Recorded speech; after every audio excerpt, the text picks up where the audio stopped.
Today's story comes to me from a good friend of mine, a gentleman in Japan named Takashia, and I'd like to thank you, sir, for alerting me to this story.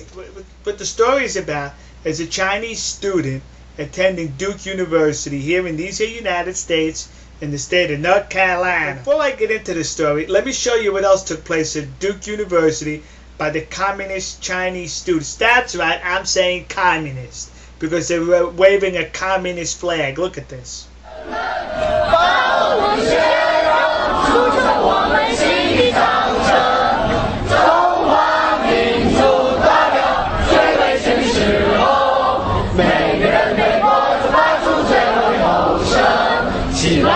all Americans, doesn't that just get your blood boiling?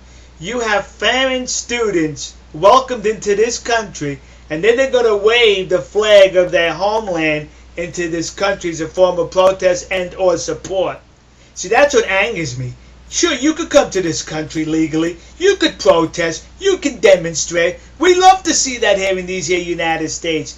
But we want to see our flag, not your flag, especially if your flag doesn't permit you to do the same thing in your country. Now, it wouldn't be so much if people from the United Kingdom came and did that, or if people from Canada came and did that.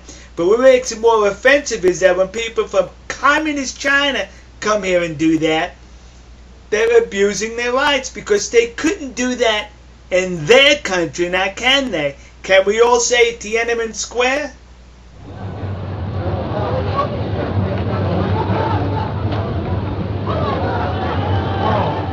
Will the same number of American students be able to go into Tiananmen Square and wave American flags as a form of protest or support? Answer me that. Watch this. Next, we have an update on Wang Qianyuan, who is a Chinese student at Duke University in North Carolina. She has been labeled a traitor by Duke's Chinese Students Association after expressing her support for Tibet at a rally earlier this month. Wang's parents, who are living in the mainland, have also been targeted. Their home in Qingdao has been ransacked, and they have been fired from their jobs. Wang says the Chinese Students Association has had a close relationship with the Chinese embassy for a long time.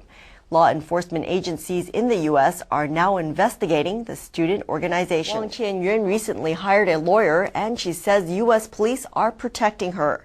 She hopes that next week she will be able to go back to class.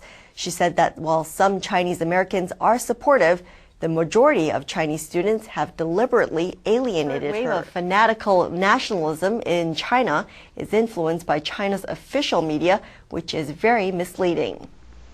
So now you communist thugs come here to these United States. You wave your blood-soaked flag in these United States.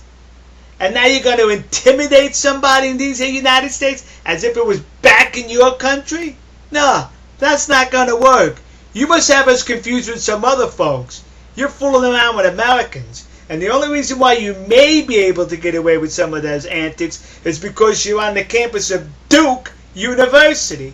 And for those of you who don't remember the name Duke University, do you remember the lacrosse players who were wrongfully accused of rape, and how the faculty and staff of Duke University admonished them right off the bat? They were guilty. So to you, Duke University, you have no credibility. And to you communist students who come over here and try to get away with things in this country that you would never dream of in your oppressed country, cut it out, will you? To that poor young lady, I feel so sorry for you. But please understand, we in America embrace you and we will protect you. And I certainly feel sorry for your parents back there who are being abused by their very own people. That's freedom.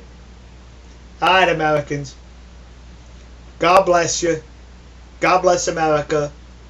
God bless the nation you happen to be in. And please, God be with the parents of this poor child whose parents are being oppressed in their very own homeland. See ya.